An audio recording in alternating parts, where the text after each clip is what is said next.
That looks weird back there. It's kind of All like right. right. Hang on 1 second. Oh, I'm already live.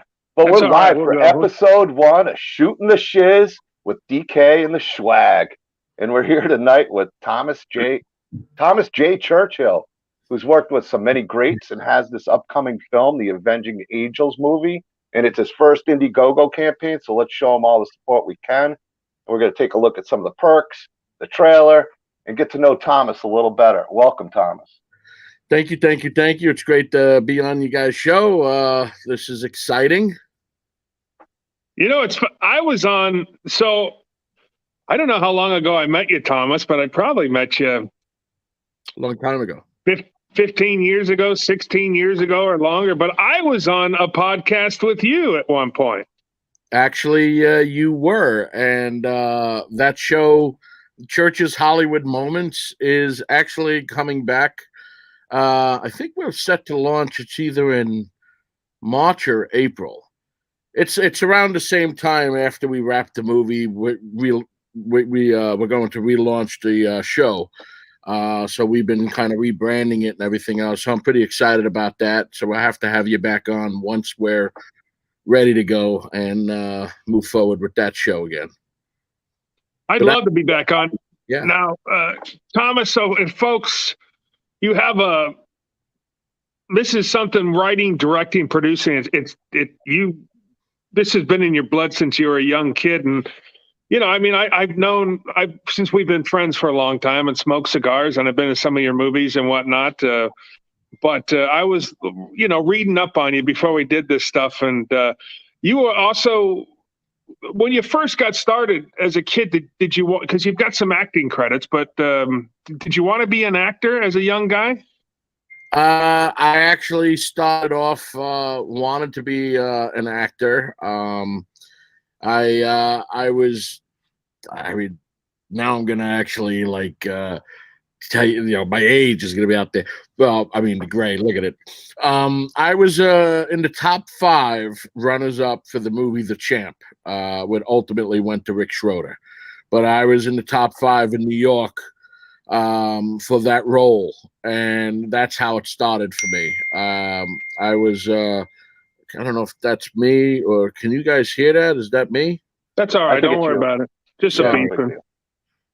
How do I get off of how do I say do not disturb on these things? Sorry guys. I have no idea how to, because everything's hooked up to the system. Well, if you want to take a look, we can welcome a lot of these people to the stream. I hopefully I don't butcher this name, but Alexandra Zorik Hunt, I believe I'm saying it right. I hope I am. Welcome to the stream. I'm guessing she's part of the Avenging Angels team or Angel team, and she's Thomas. My producing partner. Yes, my producing partner and one of the producers on the Avenging Angel as well. Fantastic. So she's also with us. you start with the acting bug, and then Oh yeah, so I was doing, you know, my parents pushed me because I wanted to be an actor, so they kind of not pushed me, they were supportive. They'll bring me to auditions, and I had an agent. I got the headshots, all that stuff as a kid. My first lick of fame was in the newspaper, in the New York Daily News. I was first picture of me, top 5 for the Champ, which is, people can see that if they go to the website, that just up churchillproductions.com. And I had that energy in me to be an actor, and doing auditions and landing small roles and plays at school and all.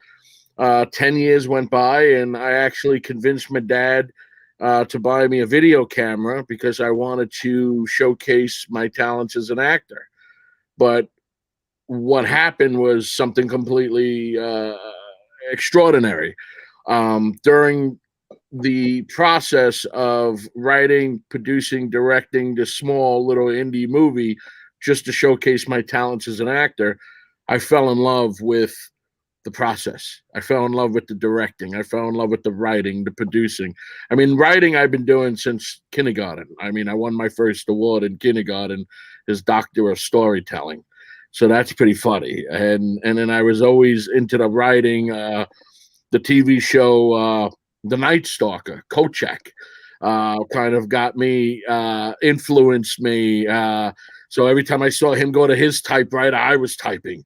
I was typing nothing. And in fact, there's a picture on my Facebook page where you see me with Mickey Mouse ears, which was supposed to be my hat because he wore a fedora, a small fedora, and I didn't have a fedora at 5, so I was wearing the Mickey Mouse ears, and I was typing at the typewriter. I mean, typing nothing, but ultimately, there's a cool picture with then and now together on my Facebook or on my Instagram where somebody put both pictures together, and somebody in my camp put them both together, and I thought that was pretty cool.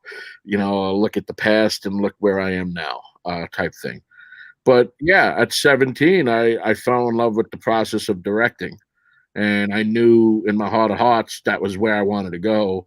I still love the acting. I mean, I'll act, in friends' movies or in other projects or audition for other films. Not necessarily for my films. It's funny because I don't write to put me in it, where some directors that are actors do that. If I'm writing and I feel very strongly about a particular role, and I'm like, I want to play this, then yeah, I'll do it. But I haven't felt strongly about playing a role that I've written since Day of the Living Dead, Lazarus, Day of the Living Dead, that I did. Who do we got? Hey, John, Mr. DK, who do we got? Some of the people in the chat room now. Who's in there? We got some great ones. We got Mr. Toth's mother, who does all this art behind me. Her son, Michael Toth's mother, Tony's here. We got Silent Shred here, who's been a great supporter. We got Avery Ryan saying, "Hey, Thomas, hope your day is well." We had a Facebook user, but you just got to allow StreamYards to see your link, and we can announce your name. But welcome to the stream, and we got my good friend Patrick from Have Cheeto Will View, which will be on later on next month. I think the 25th of February. We'll be on his show. Cool. So he's saying welcome, and welcome to the stream. We're working with a guy who's been doing this basically since he was in diapers. Out of the womb. And I'm wondering, like, do you think that it led, I mean, just the inspiration, but even just sitting down at the typewriter, even though you were typing nothing, got you kind of prepared to be in front of that typewriter for that long in typing when you actually got to do it and you knew what you were doing? Yeah. I wouldn't, I probably somewhere deep down, it was probably molding me because, what's crazy is as children, you either know what you really want to do and you have that goal that was in you from birth, that I know what I want to do. This is what I want to do. And then you follow that. But as life comes at you hard and throws curveballs and everything else, it's up to you to continue to listen to that voice that's inside of you that puts you on that field and said, this is where you got to run. I mean, yes, you can zigzag along the way, but if you come off of that path and then you end up in the hamster wheel of life, hating every day of, misery because you're not doing what you love to do, is frustration. I had jobs that people would do their career with and retire from. And I had long jobs doing that. I mean, I was a carpenter. I worked for Boar's Head. I was a pharmaceutical operations manager. I was a planter. I mean, I've done these jobs where people will do their whole life and then retire. But it wasn't enough for me. And it sounds stupid and maybe selfish, but it wasn't what's inside of me. And then, life throws things at you where, it's like that Rocky line in Rocky Balboa movie where it doesn't matter how hard you get hit, it's how hard you get hit and keep going, is what determines, the rest of what you got to do. Some people get hit and don't like it and will sit out and decide to do another career or another life. And it's all about what you have inside of you and how hard you're going to go forward. Maybe I'm doing my whole career, my whole life. 3/4 of my life I spent doing this. Now, maybe I'm not doing it just for me. I'm thinking I'm doing it to build for the family or whoever's behind me. But maybe I'm doing it for other people that I don't even know, or for my family and all. We don't know that. But I just know every day of my life, I wake up, I do this, and I'm grateful, and I go forward another day. I take these swings, I duck, I tuck and roll, and you keep moving to go after that ring, that golden ring, that dream, that whatever was in you, whatever it is, whether it's filmmaking, entertainment, or being a policeman, which is an honorable job as well. You just set that goal and you just keep going. And no matter what people say and naysayers and everything else, because there are a lot. And most of them come from family, at points where you will, why'd you leave that job? What are you thinking of? What are you going to do? I heard all of that. And, I missed weddings, I missed parties, I missed funerals, I missed birthdays, I missed events because I was tunnel vision with where I need to be and what I need to go and what I have to achieve, where I can finally say, we did it. Yeah. Let's talk about. Let me ask you about some of them. I know some of the directors. I know there's 3 directors that really influenced you and really influenced the way you look at a film and write a project. Let's talk about those 3 gentlemen and what movies got you going. Right. Actually, there's so we'll start with there's 4, but we'll start with the movies that inspired me to want to do what I do. And it was the very first movie that I literally remember sitting there in the theater with my father, coming out of the theater and seeing all these posters that's coming up for the next thing, was King Kong, 1976 King Kong. King Kong, the following year was Star Wars, the following year was Superman.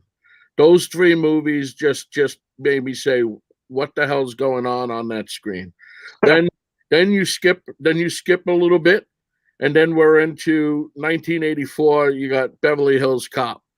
And I'm like, wow, this is amazing. And then 1989 was where I said I needed to do this, is Batman. So those 5 movies, different in many ways, sci-fi, horror, action, adventure, comic book, comedy, all those 5 movies are the 5 movies that kind of inspired me to move forward, to keep doing this. The 4 directors that completely are my go-to is Hitchcock, is Spielberg, Orson Welles, and Cecil B. DeMille.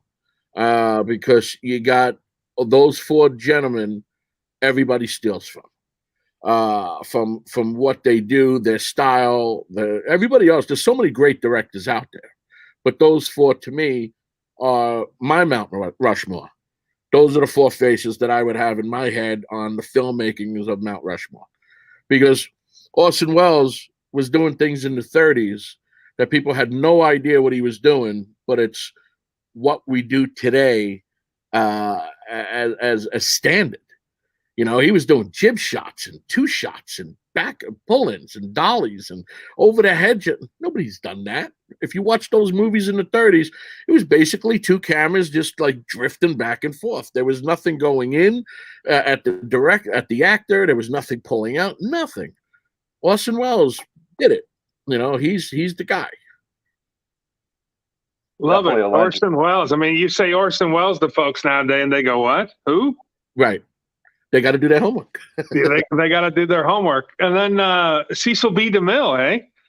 Cecil B. DeMille, if you look at his projects, here's a guy that just took what scope should be and just threw thousands of extras. And just, the one movie that pretty much almost killed him was the 10 Commandments. he literally had a heart attack making that movie, but he wouldn't back down. I mean, this guy went to Egypt to shoot all these extra scenes, and then when he was time to do all the close-ups and everything else, he brought everything to the desert here. And this is fascinating because nobody knows where it's at. But after he finished filming, it was only a small group of people that came in with bulldozers, and they buried all those sets somewhere in the desert, somewhere where the container of Atari ET cartridges are. Cecil B. DeMille's set for Ten Commandments is buried.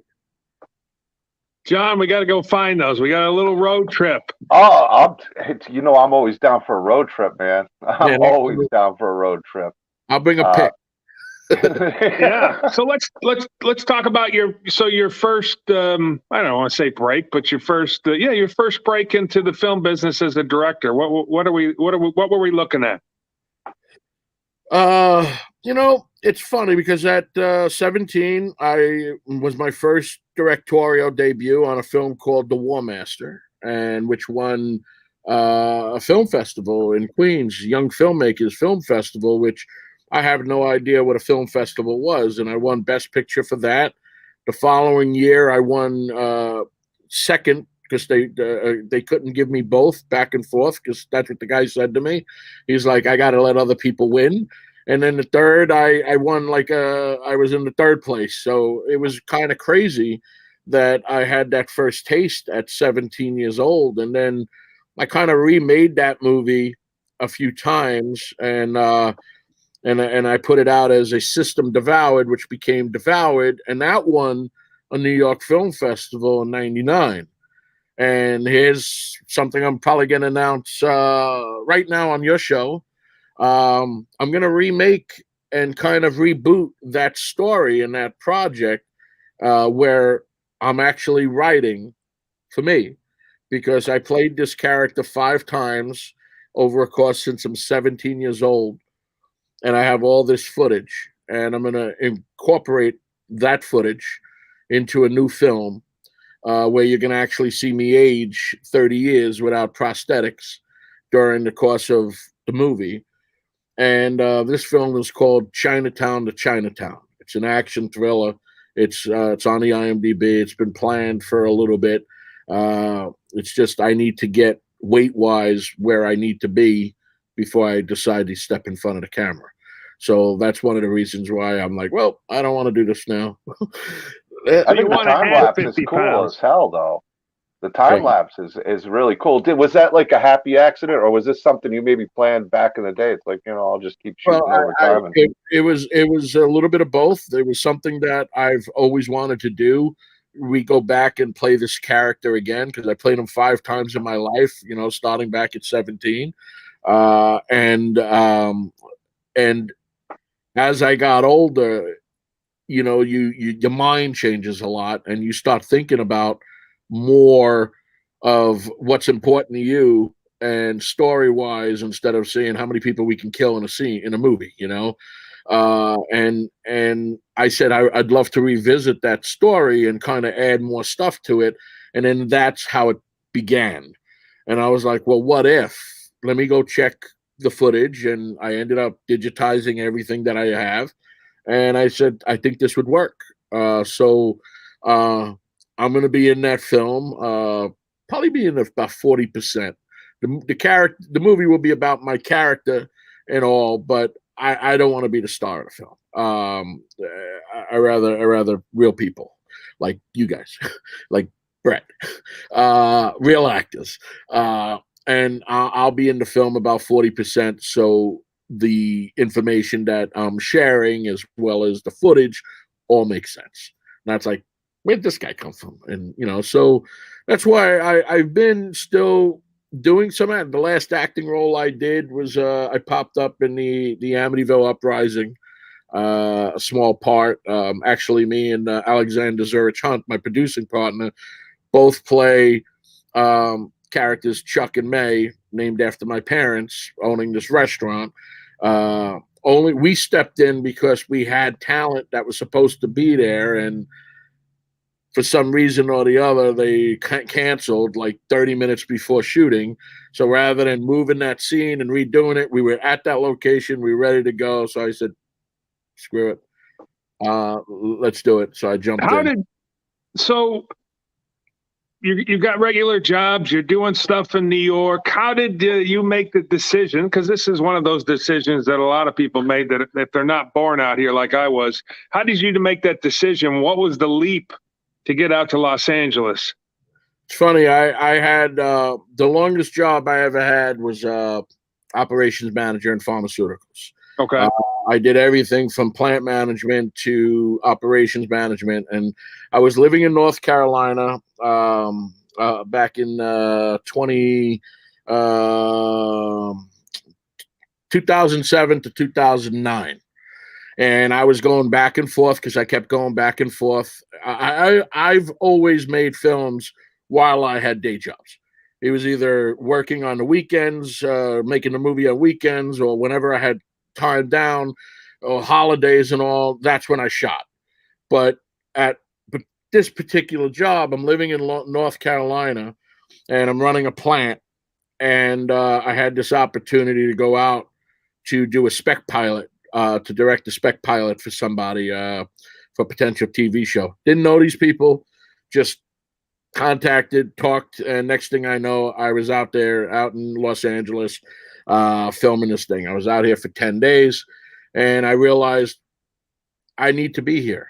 I need to be here. And I was going through a bad relationship at the time, and every time I wanted to come out to Los Angeles, I was always in some sort of relationship that they didn't want to go. So I could have just cut all ties and said, to hell with it, I'm going to just focus on me, but I didn't. You know, you got a job, you're doing this, yada, yada, yada. The family's there. But it was in North Carolina, and I'll never forget my boss came up to me, and he says, Tommy, what are you doing here? Now, he knows my whole background. He knows who I am, what I've done. He goes, what are you doing here? Now, this plant that I was working at was planned to close. They just got bought. They were going to close in like, I don't know, less than a year. So he's like, what are you doing here? And I said, working. And he's like, no, what are you doing here? He says, obviously you don't belong here. And I looked at him and I'm like, what's going on, Joe? And he says, I need to do something because you're going to hate me right now, but I need to do this. Something's telling me to do this for you. And I said, what? He goes, why are you here? And I said, medical? I don't know. Pass the time? I don't know. The money wasn't bad. He says, you're a filmmaker. I've seen your stuff. You don't belong here. So this is what I'm going to do. I'm going to go upstairs. I'm going to go get your retention package. I'm going to tell them I don't need your job anymore. And I'm going to give this to you. You're going to get the hell out of here, and you're going to go make a movie. I was scared. I said, what are you doing? Why would you do that? What's going on? So he says, you're going to thank me later. And that was the push I needed, because I had nothing left to fall back on. So he gave me what I needed. I was actually we were in a conversation, and I told him that I was going to put my vacation time in for November to go to New York to shoot a movie, because when I was out in California doing the spec pilot, the executive producer loved what he saw with me, and he offered me a movie to finance the next film, which happened to be Emerging Past. And he says, I want to finance your next movie. And I was like, what, are you kidding? And he goes, no. And he shook my hand over lunch. And so I knew I was going to go make a movie in November. This here and now is September of 2009. So I got pushed out from my boss, who loved me and believed in me and wanted me to go follow my dream. So I went to New York, shot my movie. The executive producer offered to pay for my trip back out to LA to do the editing and to stay a year, because he didn't know how long it was going to be. He was going to take care of my, travel, my hotel, whatever, my apartment for a year. And that's what happened, and I never went back, and that was 2009. But wait, How? I went back when I was ready to do Checkpoint. I wanted to shoot it in Wilmington, North Carolina, because that's where I was when I thought of the film, when I was living there. So I brought the movie to my boss's house. So we shot on my boss's land. And I gave him and his family a memories because they were big Goldberg fans. They were big Kane Hodder fans. They were big Mindy Robinson fans. And the minute they saw these people on their land blowing up part of their property, they were just excited. So, you know, I feel like I kind of gave back, but I know I owe him more from what he did to me. So down the road, I'm gonna do other things for them as well. But so sorry, that story was a little long. That's all right. No, I That's just think awesome. it's great. I mean, how much relief must it have been that you took that chance, and then you had somebody believe in you enough to support you for a whole, not support you, but back you for a whole year so you could do this work that you knew you were able to do and produce and make, and now you had the time to do it. Because I understand, if you don't have the time to do it, you're taking away from your art that you have, and I'm sure we're kind of getting burned out, not being able to give it your all. And now you got this opportunity to do it 24/7 for a year and prove yourself. I mean, that's What was crazy was when I came back to New York to shoot the movie, my parents were still alive then, and my father was like having a fit. He was like, what do you mean? What do you mean you left your job? What? What do you did they fire you? And I said, no. He says this. He goes, I can't believe. He goes, I can't believe they. What are you doing? What are you going to do with your life? You can't just. And I was like, this is my life. So my brother beat me up a little bit. You know, the whole family did, because you know you just walked away from a career. So what was crazy was when I was out in California for about almost a year, they saw me on television for Monster Man. Sci-Fi Network did an episode about me, you know, about when I was supposed to make a werewolf movie back then, a long time ago, and they ended up showcasing me. So my family all saw me on the Sci-Fi Network, saying, "Wait, how are you? What?" And then they saw the movie came out. It won Best Picture at the New York Film Festival, The Emerging Past. They saw some things on TV. They saw when I was doing Checkpoint. So then they kind of was like, all right, maybe he's doing the right thing. That's great. It's nice that your mom and dad and everybody else got to see, you know, your dream come to fruition and all that stuff. Now, a lot of your movies, and this is where you and I have a big passion as far, a lot of your movies are scary and horror. Yeah. You've done a lot of different stuff, which we'll get into, but where does that passion for the horror and scary stuff come from? I always go back to my dad, you know, and again, I always say this in meetings and interviews. My dad was never in the industry, but he was the one who introduced me to the industry. You know, he pointed out Fred Williamson when I was a kid in the zoo. Fred Williamson was walking around with somebody at the zoo, and my father said, "See that guy? That's a movie star." And I ran right over to Fred, and I introduced myself. You know, to this day, you know, almost 50 years later, I'm still friends with Fred, and we're about to do a second movie together. But for the horror, my father would take me to these movies. Well, he would take me to action films, horror films, you know, Disney movies, whatever he wanted. He was going to reward me that week, or he wanted to see, or my mom wanted us out of the house so she can clean and cook and take them. You know, both of you guys get out.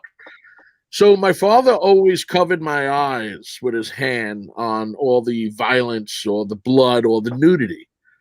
But you got to understand, when you're covering your eyes and somebody's getting chopped up, your ears are like magnifying this thing that you can't see like 100 times. And it's scaring the shit out of you. Excuse my language. But it's scaring. Oh, you're fine on here. Oh, it's scaring the hell out of you. So you're trying to peek, but you can't see because my father's hands were like a solid piece of steel would just cover your eyes, and you're hearing this and it's scaring you. So as a kid, I got scared more by the sound. And I wanted to, like Friday the 13th, when the kill, came out, that used to scare the hell out of me as a kid. The Halloween theme, you're not seeing anything, but between the theme and the sound effects of the knife going into what, to me, later on in life, you're like, oh, they're cutting up a pumpkin. They're cutting a pumpkin, and that's the sound you're hearing. Or they're stabbing a piece of meat. That scared me. So, of course, I always wanted to see horror films because I wanted to, I guess, relive some of that fear that I would have, saw with my dad. And I fell in love with horror films. I love thrillers, horror or action. I just fell in love with that. And horror, it plays a big part in my soul, and I'm not done making horror movies. I just, like doing everything, because otherwise you'll get labeled in this industry, and then you'll be stuck. And then when I want to do something like an Avenging Angel or Checkpoint, nobody would think you can do it because you're the horror guy. And that's what brought me to Checkpoint. When I was pitching it to these people, they kept saying to me, well, you're a horror guy. And I said, what do you mean? So pitch me a horror movie. No, I want to do this movie. This is in the memory of my father. He's like, well, you think you can do this? Why not? It's the same beats. Horror and action have the same beats. Build up, release. Build up. It's the same thing. It's like an orchestra, horror and action are like brother and sister.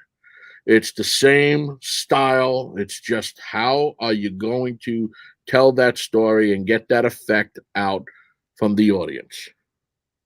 Yeah, Checkpoint had some really good. You've worked with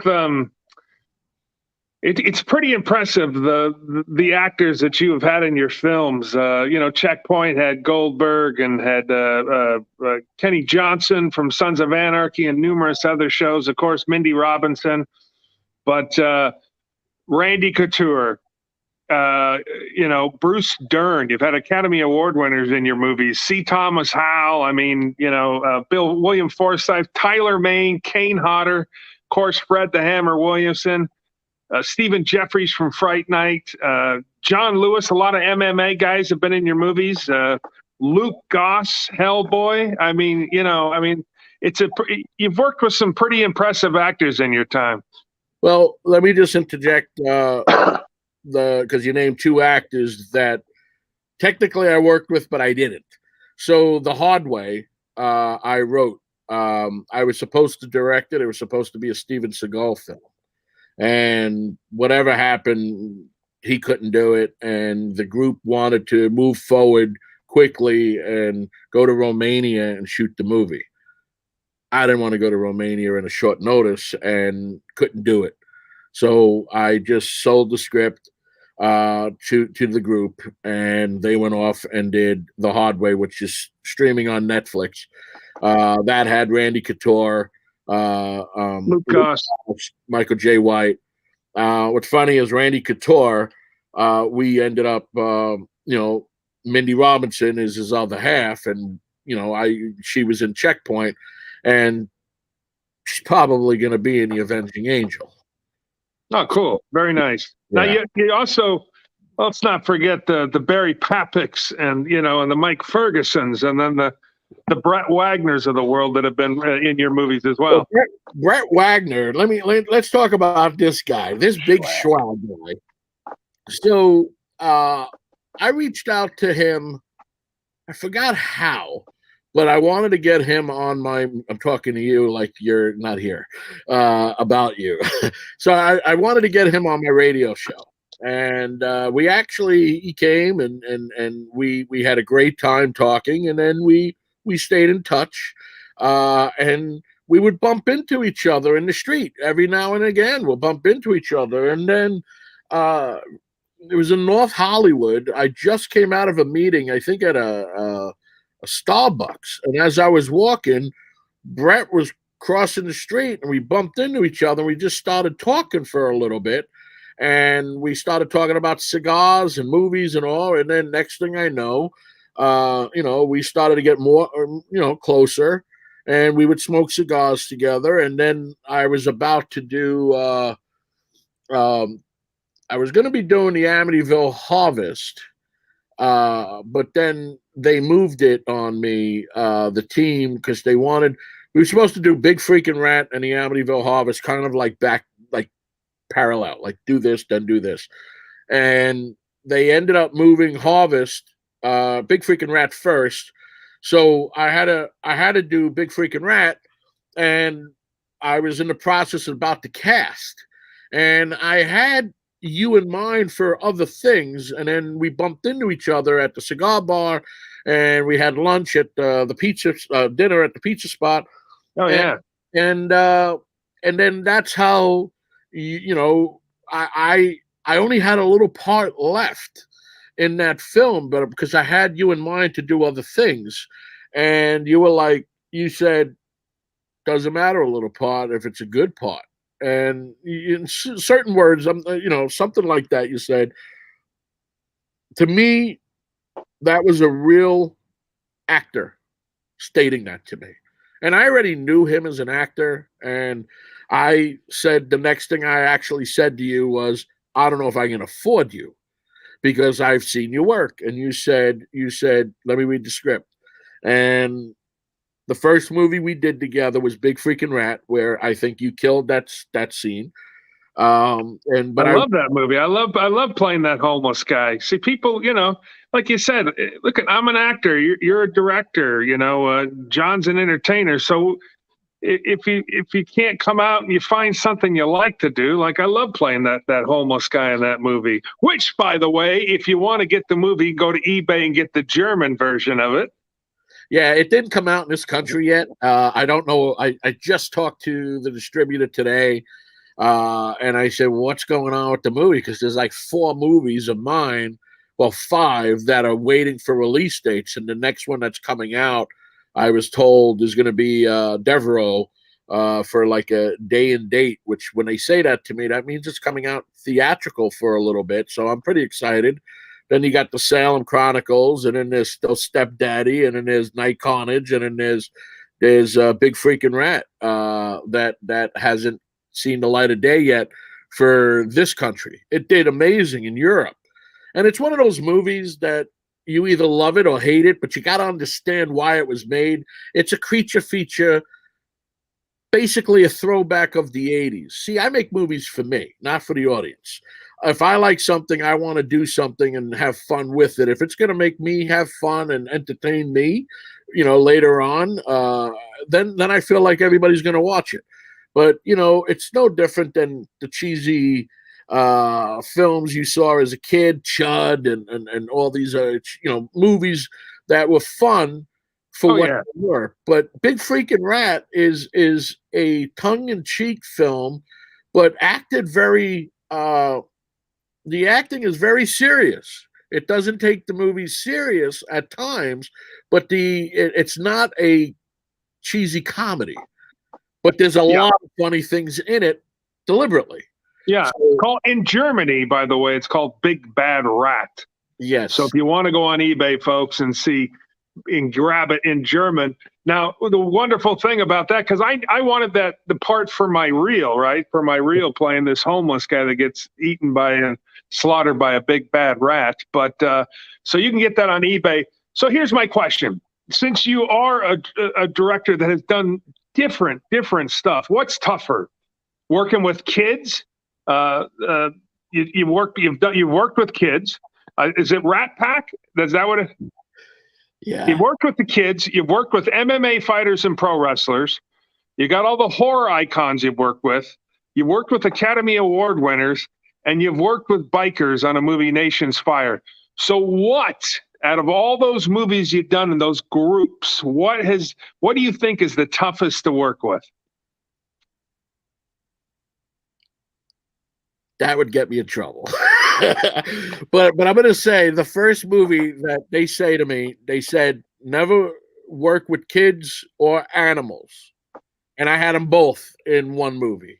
And it was we shot the Rack Pack in July in Wilmington. Also, I went back a year after Checkpoint and shot it there. About 110-degree weather outdoors. It was hot as hell, and you're trying to get kids that never really acted. But 4 of them went on to do big things. One's Griffin, great kid. He went on to play Ralph Macchio's son in Cobra Kai. Oh, Who else? Cece went on to be in Big Freaking Rat, and she did something else. There was another project for me. She was supposed to be in Amityville Harvest, but something occurred and the schedule couldn't. Cole Benefit, who was also in the Rack Pack, was in Amityville Uprising with me. He was in Nation's Fire, and he was also Cece was in Nation's Fire, and he was just in Devereaux. So Cole's been around, and then there was another kid that was pretty good, but doesn't talk to me no more because he got too famous. No, I'm kidding. I think all the Wyatt Walter, who is a phenomenal actor, he's all over the place. He's on all these different series that pops up. I'm very proud of these 4 kids that came out of Rack Pack knowing practically nothing and went on to have these careers, whether it's Lifetime movies or sitcoms. The Rookie. I mean, I forget which one it is. He's on the one of those guys, and I was looking at him. His guest starred on The Rookie and an NCIS and a whole bunch of stuff. Wyatt, Shameless, and everything else. Wyatt blew up, and unfortunately, he's probably too expensive for me these days. But eventually, we'll all, we all enjoyed working with each other, and I'm still in touch with their families and them. But no, I mean, so to answer your question, everybody has different personalities. So you would expect certain things to come from a child, but it actually would come from an adult. You would have, so I think to me, I love people and I know personalities because from the neighborhoods that I came from in New York, Brooklyn and Queens, I still will say to this day, the hardest thing about making a movie, it's not with the kids, it's not with the adults, it's not with the legends. It's still trying to get your money to make the movie. That's still, because you can line up everybody up, and I'll still, I'll talk to a 10-year-old, to get a scene out of him the same way I would talk to Bruce Dern to get a scene out of him with respect, to get them in the mindset and, and the connection of, because all it is technically is, I mean, acting, as you guys, is reacting and getting in that zone. Directing is helping get into that zone that you already see in your head from that script. And you want to just make sure that everybody is on the same page. Now, as a director, I'm an actor's director, as you know, Brad. Brett. I'm an acting director. I will, show you, tell you what I'm looking for, but I'll let you do your thing. And then if there's something that we can kind of add to it, I'll come in and give you my notes. But otherwise, I kind of let you guys tell you what I need and let you guys do. Yeah, that's it. You're real easy to work with. I mean, I've worked with some doozies, and I've worked with guys. I've worked with directors who I'm scared shitless of, to be honest with you. That you're sitting there, and I'm just like, I don't want to say the wrong thing or get in the way or do the wrong thing, which is not a good feeling as an actor when you're scared. But and I've worked with guys like you who just, you come in and I say, how you feeling? He goes, great, do it again. And then you're like, oh, okay, great. And I will. And you are a guy that will take, hey, what do you think if I did this? And you'd be like, yeah, let's try it. I mean, that as an actor is so freeing and so, if you come prepared, look at it. Every time I've worked with you, the actors are prepared and ready to go. So if you come prepared, And I mean, the worst someone like you would say was like, well, I don't know. Right. But you might say, all right, listen, let's do it my way. And then the last take we'll give it a shot, you know? So you're very easy to work with. And I think that's why, I mean, the people keep coming to you to get movies done. And so it leads me into, go ahead.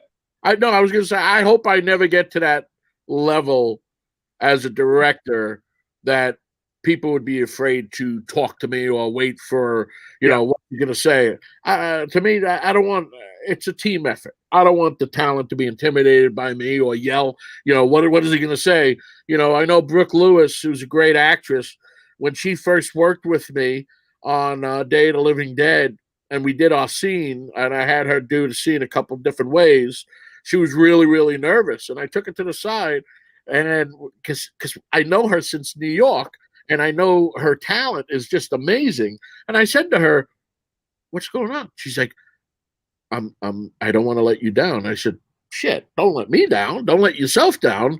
You got this. You got this role.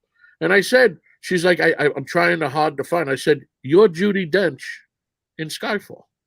That's who you are. And I walked away.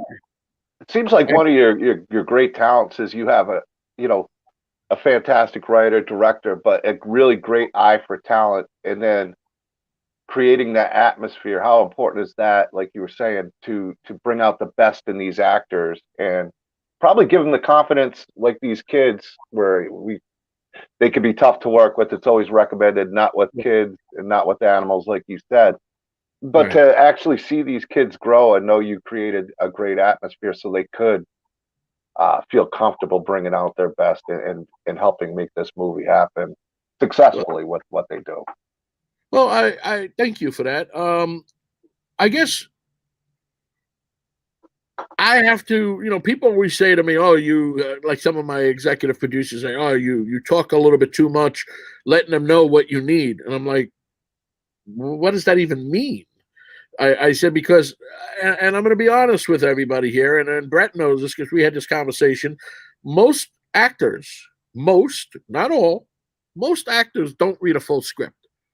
They go to look to see how many lines they got, what scenes they got, and they just study those lines.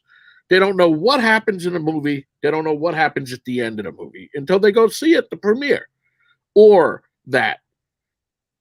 I like to, knowing that, and it's not a knock. It's not a knock to an actor.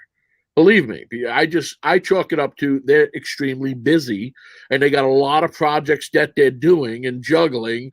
And for them to kind of stay in the mindset, they got to find something that connects with them in the story, and they have to swallow that and go online.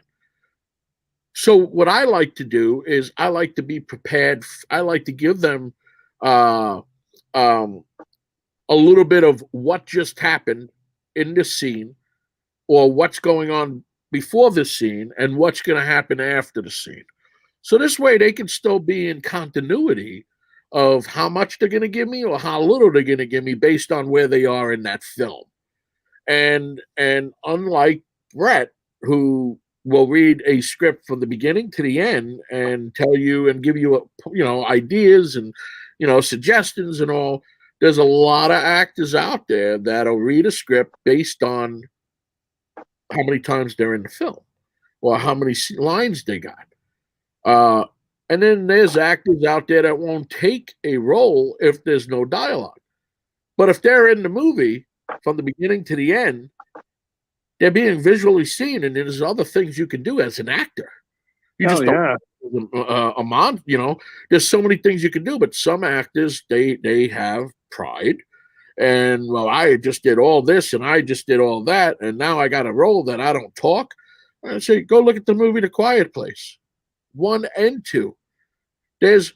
When that guy wrote that script, there must have been, I would say, that script had to be no bigger than 50 pages. And I would say probably all the dialogue was probably 2 full pages. But it's a massive hit. It's an incredible film. It's so suspenseful, and it's a great, fun project to watch. So I chalk that back up to what Brett said earlier, and to me, years ago, was about an actor. An actor, there isn't anything small, or it's just it's the job.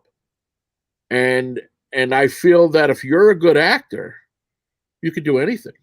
I know actresses that won't, take makeup off for nothing because they feel that they're going to ruin their image, or won't do their hair a certain way because people are going to say something about them, offset. You think Meryl Streep gives a shit about that? Meryl Streep's been a blank canvas for 40 years and won several Oscars. She could put makeup on. She could take makeup off. She could be a monster. She could be So it's all about the acting, the craft, what you're doing, how you're going to do it. So yeah, I agree. Go ahead, Thomas. No, I who's next? I said what I had to say. Oh, John. Oh, I was just going to say, I mean, I've never been on set with Brett, but I know Brett. And he's one of those guys, if he's doing something, he wants to give 100%. I can only imagine he's reading that script at least 5-6 times, even if he's got the smallest part and wants to deliver something that's really presented well. I mean, a professional. Like Thomas said, so he gives me stuff. I've read scripts of his that I'm not in.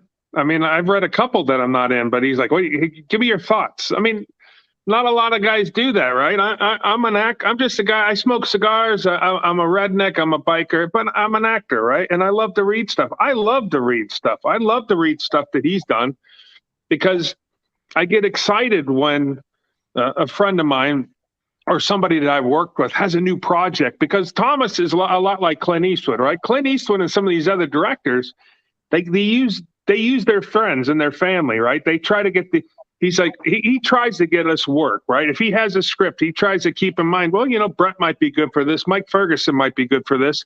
And so, I'm about to do my 3rd movie with him, which is great, which leads us into, why don't we talk about The Avenging Angel? Now, before we get into this, we were talking about, you're like, I want to do a movie.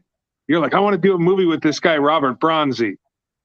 So, John, if you don't know who Robert Bronzi is, he's a guy that I believe, you can correct me if I'm wrong, Thomas, but he's a guy that was doing, he's a spitting image of Charles Bronson, but he was doing some stunt work in Spain he did a Western town recreation stuff, right? Where tourists would come in and something like that. Am I?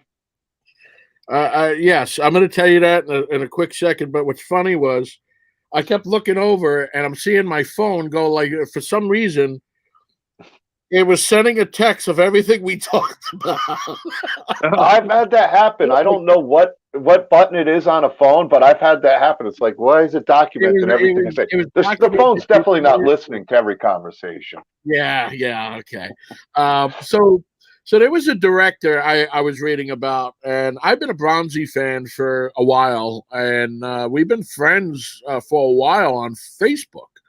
And I told him that, we were talking, and I said, I want to work with you. And he's like, oh, I love your movies. I'd love to work with you. And I was like, wow, that's pretty cool. I like your movies. So the story goes, right, there was a director that was a big Charles Bronson fan, and he went to Hungary to do something. I don't know what he was doing in Hungary, this director, maybe working on a project, but he was at a bar, and he saw behind the bar, there was all these pictures. And he's like, he walked over and he's like, oh, they must like Charles Bronson. So he's looking at all these pictures and he's like, I don't remember Charles Bronson in this movie or doing this. So the bartender said to the director, that's a local guy. That's not Charles Bronson. And he said, what? And he goes, yeah, he's a stuntman. He works over at a show, whatever it was. So the director wanted to meet him and started talking, and then ended up putting him in one of his first American films. And they dubbed his voice. They dubbed his voice a few times, and to me that just takes me out of the movie. If it's not done correctly, it just takes you out. So I knew I wanted to work with this guy, so I kind of wrote a script for him. Basically, if I know you, I could tailor stuff for you. And when I wrote the script, I sent it to my other friend who reps Bronzy, and he read the script. He's like, "Wow, this is pretty good." So I said, he goes, let's get it to Bronzy. And then Bronzy reached out to me and he's like, I love the script. And he goes, this is, I hope I don't mess it up for you. And I said, no, you're not going to mess it up. Believe me, I shot this movie 10 times in my head. You're not going to mess it up. You know, even if you get stage fright and you can't do something, you're not going to mess it up. So he loved it. And we started talking and The Avenging Angel was formed, but when I sent him the pitch, the synopsis, and he liked it. And I did the same thing with Fred Williamson. I called Fred up because those were the two that I wanted instantly in this movie because I was writing for them too. And I knew I wanted to work with Fred again, and I knew I wanted to work with Bronzy.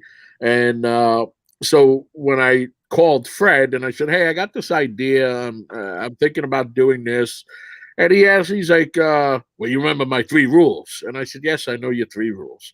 And so Fred's 3 rules, if anybody's out there wants to cast him, he has to win the fight, he can't die, and he has to get the girl. But you can deviate 2 out of those 3, but you can't make him die. And I said, but you got killed in From Dusk Till Dawn. He goes, no, I didn't. The monster got killed, not me. So Fred, I pitched him the idea. He loved it. He was like, I'm in. And I said, well, let me send you the synopsis. I sent him the synopsis about a day later. He's like, I'm in. I want to do this. I like that character. I said, okay, great. So then I said, hey, I'm going to send you the script. And he goes, I already told you I'm in. I want to do it. I said, yes, I know, but I want you to read the script. So he reads the script. He calls me back and he says, he goes, wow, this is an important script. This needs to be told now. And he goes, it reminds me a lot of Vigilante. He goes, if we were doing Vigilante 2, this would be it. And I said, great. Thank you for saying that because that just made me feel good that I'm on the right flavor of the movie. And so basically what I wanted to do, I wanted to create Death Wish meets The Punisher meets the Star Chamber, but with a lot of wrestling in it and a lot of other things in the film and about a vigilante. And I always had a part for Brett, but I wasn't sure when I was writing it how big it was going to be, but I already knew that I wanted for him to be in it. And then there was 2 ideas I was thinking of doing with it. And when Brett read the script, he loved the character, and he suggested, ironically, one of the ideas that I was planning to do. So I have to go back and add a few things for Brett's character that him and I. That's when you know you're in the right space with people, with talent, with a project when you're on the same page. So yeah, it's very cool. That you guys are able to feed back and forth on that, and I'm excited for this movie. I'm excited to see Brett in it. And there's about 7 other names that I was going to start announcing, but there's other people out there with like doing Indiegogo campaigns. So it's like I announced Brett, and then a week later, they stole Brett, but that's okay. Brett's a great actor. I think he should be in as many movies as he can and help a project. So I'm not going to announce anybody else. I'm going to wait for the Deadline article. I may announce maybe 1 or 2 other people, but we're going to put out a Deadline article when we're ready to go, and it'll list everybody that's in the film. But this film, what we're doing, see, a lot of people are mistaken that the Indiegogo campaign is us trying to raise our budget for our movie, which is, it states it in the video. It's not. What we're trying to do with the Indiegogo campaign is, I mean, we're kind of successful with it, but we're not. It's my first one, so it's very crowdfunding is very hard to do because people don't understand. You know, like their few bucks is really going to make a movie, but when you're telling them you're not putting it in the film, what we're doing is we're trying to raise more money for P&A, for prints and advertisement, because we have a plan with this film to go theatrical, and we need to pay for certain things that the theater is requesting. So with that said, the project is with financing on a different end, but what the Indiegogo campaign is to help us achieve our goal in getting the things that we're going to need for the theaters, because some theaters will take DCPs, which little hard drives that get snapped into the projector so they can watch it, because we're not shooting on film, so it's digital. And posters, all this adds up, all this costs money. There's some great perks. You got some good perks for the people that may have never been involved with the movie, or want to get involved with the movie and see, what their perk and what them helping out can get done. There's a lot of really, really good perks for this. But the cool thing is, even if you can't be in Los Angeles to be in our film, there's perks there that you could still be in our film by just following, like, to be a podcaster, because in our film there's a podcasting segment with a character that, and then we're going to see all these podcasters throughout the world talking about this story, the story that's been occurring. So you will be shown. So even if when we're ready to shoot, if you become a podcaster, you can shoot that at home, whether you're in Los Angeles or you're in Swahili. No, I don't know if that's actually a place. I think it's a language. But wherever you are in this world, you can still be in our film by either being a podcaster or even being having your image as send us a picture, and and what we would do is we would make it either as a mug shot, or we would as a missing person, and it would either be in the church scenes or it'll be in the police station scenes, but your face will still be in. You'll get credit, you'll get IMDb credit, you'll get film credit, and your name would be also in there. So every perk that people go on and look, there's something special that's going to help our film, but it'll also help you, whether you want to be an actor or somebody wants to be involved and don't know how to get involved to a movie. This is what we're trying to do. And to use a phrase from Tom Cruise and Jerry Maguire, help us help you. Help me help you, type thing. And so that's basically what our Indiegogo campaign is. And, we got a couple other videos we're going to be posting very soon. And I'm very excited about this movie. It's my return to action. I haven't done an action thriller in quite some time. I guess Amityville Uprising was kind of like an action horror. But the last big action movie I did was Nation's Fire. So this is different. This is a dark, violent action film, and I'm very excited about it. Well, I have the Indiegogo campaign pulled up, so we can actually run your trailer, and we can go through some of these perks if you'd like to. Wow, that's amazing. Sure. Let's do it up here. Let's see what's the best way. We could go that way or that way. What do you guys like? That's good. Let's go. I'm excited. All right, let's do it. I was so inspired writing this screenplay that You're that guy. I had all these thoughts racing in my head saying, maybe I could do this, maybe I could do that, we should do this, we should do that. But the biggest thing that came to me was Indiegogo. I never did an Indiegogo campaign. Why? Because I just never did it. And doing it now is a very exclusive opportunity for you guys, my fans. I wouldn't be here. I wouldn't have had the career that I'm having if it wasn't for you guys. You guys are so special to me as a filmmaker, as an artist, that you're the ones that inspire me to keep going, to keep giving you guys something different. Whether it's a horror, an action, a family, it's you guys. You guys are the best fans that a filmmaker can have. And I am so blessed. I am so grateful that I have you guys supporting me in everything that I do. I'm pretty lucky with that. I've been making That guy is movies since lucky. I'm 17 years old. I love writing movies. I love directing films. Look at that guy. It looked like I came right out of Menudo.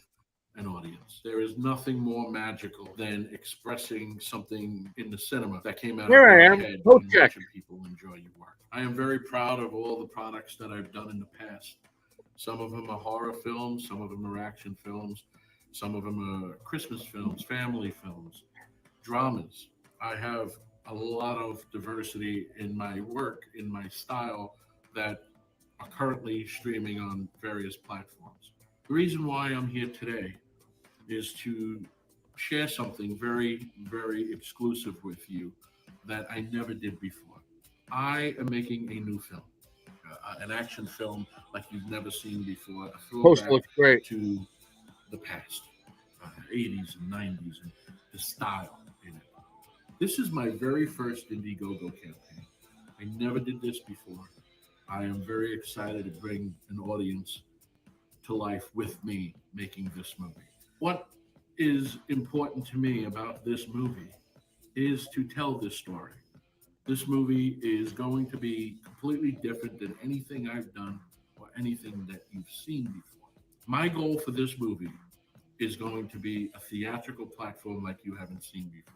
You're going to see this project everywhere, not just streaming, not just physical, but in the cinema. What I'm doing here today is inviting you to help me, help you, help us make a great cinematic experience.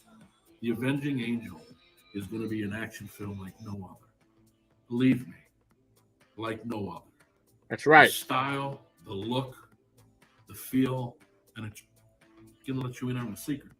It's part one of a trilogy. Did you know What that? I'd like to do with this Indiegogo campaign is return the favor. I have perks listed here that can inspire, help, or showcase someone's talent. Another filmmaker, another actor, an actress, a producer, a writer. I want to help you guys get to that other level. And I feel with The Avenging Angel, it's a great title. We can all be each other's angel and help each other make something fantastic. Join me on this ride on my very first exclusive Indiegogo campaign and be a part of my history, your history, and be a part of a project that we will all be part of. Thank you.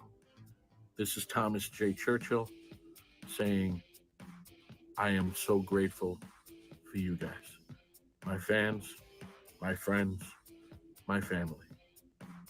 Stay safe.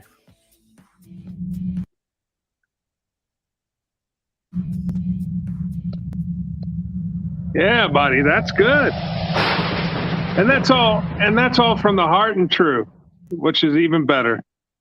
Yeah. And then if maybe the link where people can click on the link. I'm gonna drop that in here. I also have it on the.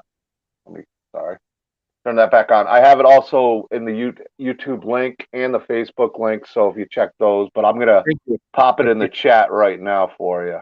Appreciate that. How many people are in the chat? We got quite a few. Hello, chat room. We've had a really good crew tonight. We're at 46 right now, but we had quite a few earlier. Very nice. Not bad for an hour strong. We still got 46 in here. I just dropped that link. Not bad for a guy that nobody knows. Nobody knows me. We're going to make sure they get to know. I mean, that's you got yourself true. quite a resume. And I think, well, what I was going to go with it being your first Indiegogo campaign, it's different than probably anything you've ever done as far as for a movie. So this is a new experience in reaching people on the internet and knowing about this project you're doing, and letting people know about this Indiegogo campaign. Hopefully we can raise that money back up, get the support you need, and Yeah, make yeah, sure we got the backers, because we yeah. do have, and I want to go to the perks you have, but I'll let you. No, I was going to say like I said, I never did. Now I understand when people back in the day were selling Tupperware and all. I mean, it's a hard job to to get things together. But I mean, there's people out there that raise money all the time for their films, and it's constant. And there's groups out there that spend money on there. I never did this. I'm not one to ask people to, hey, put money in my film, because you're really not putting money in my film. You're putting money to help my movie to get more theaters where people can enjoy it. Because I guarantee when they watch this movie, first of all, they're going to see something they never seen before from me. What it's going to look like, the video, the image, the scope, the size, the project. It's so different than anything I've ever done, or anything that people's expecting from me. It's just gonna, with the group, with the crew, with the team, with the cast, we're gonna hit a home run, and we need the support of everyone out there, the world, because this is gonna be a world movie, and I'm pretty stoked about this, because it's just, again, I never did an Indiegogo campaign, so in the beginning, we set our goal really small, like it was like $500, because I wasn't sure how we were going to get that, and we surpassed that, so we automatically were successful in Indiegogo's eyes, because we passed our goal, and now we're in a stretch goal at $10,000 we're trying to get, which is, I mean, we're at almost 2, so 10,000 is not far if we get all the help that we can from people out there, because again, whatever they give, we got some great perks that we'll give right back. Really good perks. Yeah. And not only... So there's a lot of, you don't have to necessarily, I don't know if I can spend, you don't have to spend $100. We got perks that are, $25, $30, which is just as cool to get in as if you want to be a producer or you want to do a scene. Listen, if you catch me at the right time and say, hey man, I really like, one of the perks is to do a scene with Fred the Hammer Williamson. And you. And me as well. That's right. Come in and have the Lost Leatherface do something with you. I'll even let you pick me up. Yeah, that's right. So some of that stuff is great, but some of the smaller stuff is just as important, right? It's just as important, and it's just as cool. So it gives you a little chance to help the project and to be a part of something which is going to be really cool. And then we got something that's really, really amazing. So for anybody out there that wants to be an angel investor and has, I'd like to say bullshit money where they don't care, we have a perk for that. You can own a piece of the movie. And I think it's our last perk. If you got, if you want to put a lot of money up, there's some great things in that last perk that you would own a piece of the film. As well, and then if you just got normal money, and depending on your size of your wallet and what you can do from your heart or whatever, there's perks of that. There's an $11 perk. There's $111 perk. There's 50, 25, 50, 30. There's 100. There's 800. There's whatever. But it's not like you're just giving us the funds.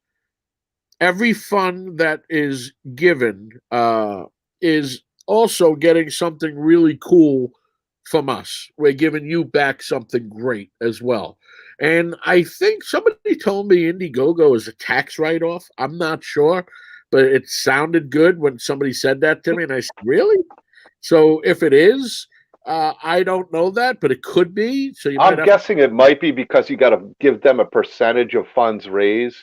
That's right. Eh, So it's a good and I'm not promoting it as a tax write-off because again, as I stated here on the show and it's live, I don't know. You might have to read the fine print, but somebody that done Indiegogo on a regular said it was. So again, this is my very first time here, and I'm excited about it. It's a good learning experience what to I do. I think it's a fantastic avenue for all these filmmakers, especially somebody as established as you. This can be a very lucrative, ability to add to what you do as a filmmaker Right, with the support of the community, and that's what most of the community wants. They just want good projects from the heart that the funds raised go to producing some entertainment for us. right, So we're going to go through all these perks because I think it's important for people to see what you have out there, whether it's a small donation or a larger donation to be more involved in the film. You got right. the big Schwag, you got Fred Williams. I mean, you got already with the announcements you've made some pretty amazing castings just with those two right there, in my opinion. I'm sure you got more to unveil as the project We do. progresses. Yeah. There's people that I just don't know. I didn't expect, and they're going to be in our film. And I'm Alexander Hunt and I are just blown away by what we've got, and what we're getting by our good friends and our co-producers that's coming to the table as well. So yeah, I didn't mean to cut you off. I'm sorry. I'm just very excited when you said the big Schwag. I got a little Schwag, you know. Well, I know I've become good friends with Brett too, and he's just one of those guys that is just a class act, a real likable guy, and it is an honor calling him my friend, and I'm excited to see him in this movie. I'm excited to see him work with you, and as far as I'm concerned, Doomsday's Krypt, and I know Shootin the Shizz with DK and the Schwag. We're here to help you any way we can with this Indiegogo project, and whatever we can do, we're going to I show off these perks. I think that's going to be really important. Let thank people you. know about that. And you never know. There's always perks you can add to down the road. And That's we're right. here for you. We're here to support anything. Like as far as I'm concerned, I'm here to support anything that my good friend Brett, Big Schwagner's or Wagner's ready to do. I keep calling him Schwagner, but it's a That's tongue great. twister for me. Yeah, Yeah. but Call me for lunch. That's as long no, as but You got to I'm see that excited 5 to see times. this film, and I'm excited to see you guys raise this money. And we're going to go over some of these perks. You can explain them. I'll pull them up each one, and you can Great. explain to anybody out here what we're looking at and what they can get out of it. Okay. Look at that handsome devil right there. Churchgoer. So basically, the churchgoer is helping us fill up our church our Easter Sunday Mass scene that we're going to have full cast in. So you will be showcased, in the scene as well. But I do want to say right here, we are not paying for travel or housing. If you're in LA or want to come to LA, it's all on you. It's on your own dime and find yourself where you can stay. I know, for the perk, it's going to be a fun perk to do. It's an inexpensive perk, but it's also helping the film as well because we're going to fill up the church that we need for Easter Sunday, which a scene takes place in. Awesome, man. And we're already looking at some of these films over here that you've been a part of, some of your past projects. Got Goldberg right there. You got Michael High White, Randy Couture. I mean, that's pretty sweet right there. You've worked with some really cool people that I'm a big fan of. Yeah. And being a UFC guy also, I'm a big fan of that. And yeah. You got some a great resume here, and that's a very cool perk right there. And I gotta say, I was asking Brett earlier, and it was on my mind earlier, is that bronzy dude. When I saw the poster for this movie, I had to ask Brett, I go, the only poster I'm seeing is Charles Bronson on, and Charles unfortunately hasn't been with us for a long time. I'm like, but that dude is a spot dead on ringer. So He will be in spirit. I can assure you that with this movie. That's what I was going to say. If you can't have the official Charles Bronson, you got Bronzy here. This dude is spot on. If you direct him, which I know you will, to play the part he's going to do, we're going to have a classic, almost Charles Bronson movie right there. And I'm excited for it. Bronzy's a hell of an actor as well. He's just full of energy, and every time I speak to him, he's so excited.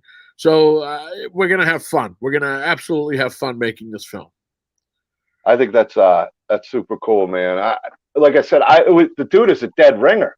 Like, I really thought it was Charles Bronson on the poster. I'm like, am I looking at the wrong movie here? And Brett explained it to me. That's a guy named Bronzy, and damn, if he isn't spot on, I don't know. Oh, here I am giving away my credit card information. Oh. Not information, but going through it. I'm ready to buy perks. There you go. First. So, all right. First set picture. So if you want first set picture taken by me, and tagging people, for that $25.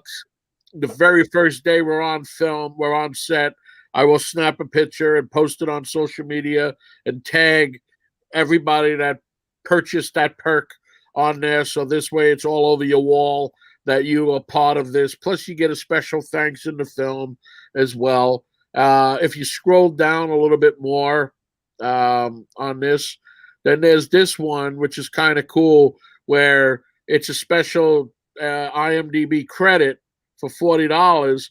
You get a digital copy of the film with a special thank you, when the movie comes out, and you get a special IMDb credit as a special thank you. If you want to scroll a little bit down. Copy and Zoom. Yeah, listen, for $50, you got 15 minutes to sit with me on Zoom and talk anything you want. If it's 15 minutes, if there's things that you want to talk about film-wise, I'll be there. But keep in mind, too, is a potentially that if it goes longer than 15 minutes and you want to do more of a session, there will be, we'll get cut off after 15 minutes, but there'll be an opportunity for that person to kind of reconnect with me through an email that would give them, more time. Obviously, it would be a different rate for me to do one-on-one with a person to talk about film and everything else. So that's actually a cool perk to have. But if you scroll all the way down for a minute, I want to show you something. Keep going. There's one that says Shadow the Director. I want to talk about that for a minute. Keep going.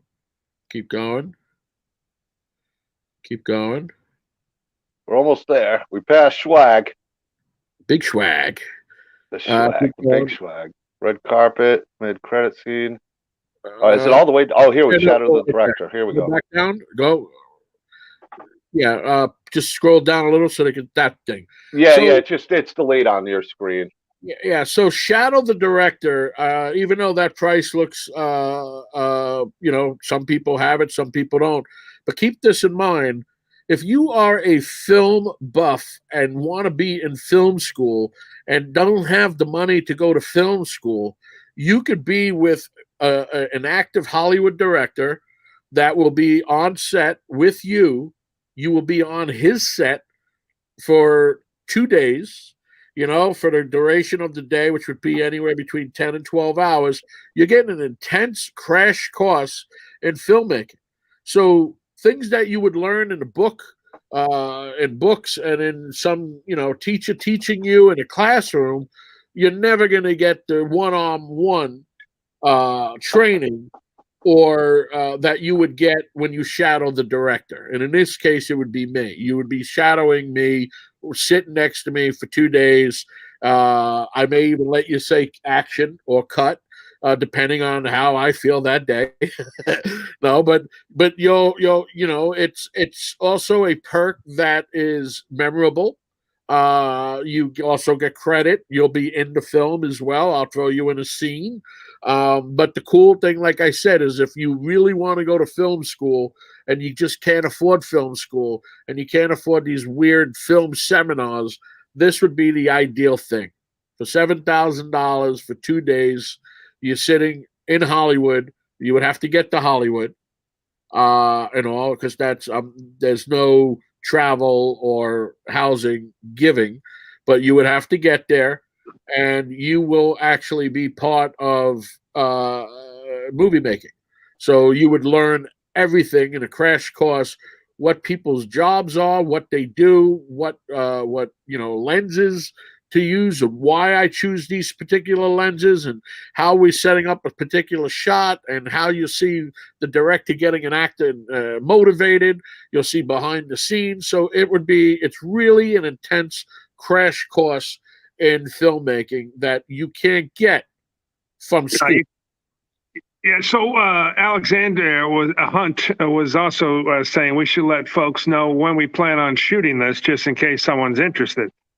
March. We are planning. I didn't release dates yet, but it's probably going to be the first half of March, 2023, which is coming up. Yeah, one of the cool. Listen, I mean, I remember taking my first couple of years of acting classes, and then when you get to a set and get your first gig and you're on the set, it's nothing like. You can't prepare for that, right? So when you have the opportunity, I mean, I'm sure you're going to learn stuff in film school, but for this particular perk to be on the set of a Hollywood feature with some big actors and doing all that and following, a director who's directed a ton of movies and get to learn that firsthand experience, that's a big deal. Yeah, when we were doing that, when we were putting this perk together, Alexander and I, there was a few things that we were thinking about, do we not? Is it gonna, would they be, would the person understand what they're doing? And I felt, you know what? If a person is mature enough and wants to be a filmmaker and wants to go to school and doesn't have that opportunity, then we are the next best thing. They would learn, terms that you wouldn't know. For example, stingers, points, and people are like, what is that? But you'll be hearing that all day on set, and you'll learn what that is as well. You'll learn my terminology, how I'm directing. You'll learn again, like I said, lenses, particular lenses, why we're going for sizes. What does the lens numbers mean, and what is so everything that is going to be an intense crash course, 2 days, anywhere between 10 to 12 hours a day, both days. Of course, you'll get fed because you'll be eating with us on set as well. You'll get probably 2 meals. And at the end, you'll probably get it's not here, but I have a surprise souvenir that I would give away to each person. Because we're only looking for 2 people to do this, and that person would get a special souvenir for me that they would have for the rest of their life, and they would not going to state what it is, but when they get it, they're going to be very, very happy. Tattoo. Sorry. Yeah. Hey, I look at it as an investment for anybody who's a filmmaker, sure. To somebody with all the experience, the Hollywood set. Not only that, but the people you're working with on this film. You're going to meet some talented actors and probably some things, right. Not just lenses, but what to look for. Like I mentioned earlier, you have a great eye for talent, right? And that goes a long way. And I just think the knowledge of the $7,000, you can learn that much more as a filmmaker using the knowledge you learned from you to do something special with it. So right. I think it's a very cool perk, and it's on sale. Big discount. It really is. It was on. It was a little high last week at Walmart, but we cut the prices, and no, it's on. It is on sale. Let's go. Go up to that prices.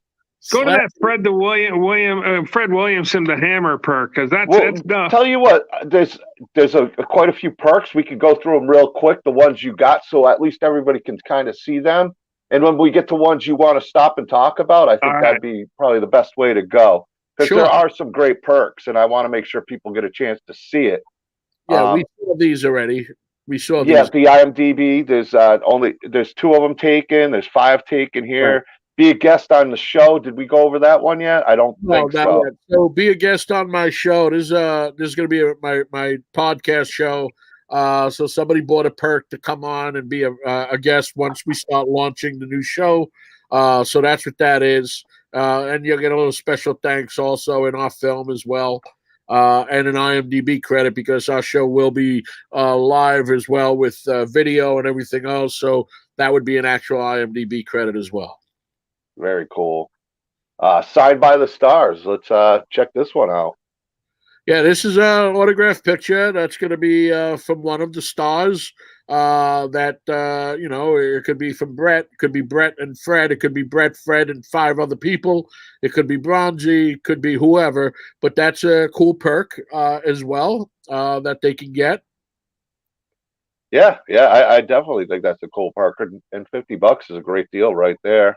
So get your investment. Even if you got one, you go to a convention, it's at least around $50 for one autograph. Right. You could possibly get more, and you're helping out a film. Right. So remember that. Get your face in our film. That's what I was talking about earlier, about either being on a wanted poster or a missing poster. But you would see your face somewhere in our film. So that's pretty cool. Plus, you get IMDb credit as well. That's Mrs. Lost Leatherface, I believe, is one of those got that perk. Yes, she did. Oh, yes, she did. Nice. Oh, nice. Yeah, and I know there's a lot of mean mugs out there in the Doomsday's Krypt community. So let's get our mugs out there. Let's get it out there. There's a lot of there's a lot of world's most wanted posters that we could put some of your people. Michael Toth would be a prime example of a good mug right on there. Oh, he's going to hate you. He's going to be messaging you, man. What are you talking about, Schwag? We love Michael Toth. Fantastic artist. Since we brought him up, got to give him some love. Movie merchandise, too.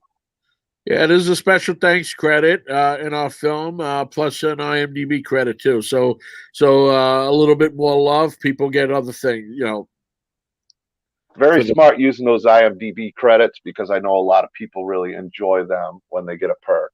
Yeah, that's again the key thing that we stated earlier is help us, help me, help you. So you help me, I help you back. You get an IMDb credit, be in a film, all that fun stuff. The next perk is I believe. Movie merchandise too. Yeah, no, we just went through that. Oh, I'm sorry, my bad. Angel investor with IMDb credit, another IMDb. Yep, as a special thank you as well. So that's pretty cool.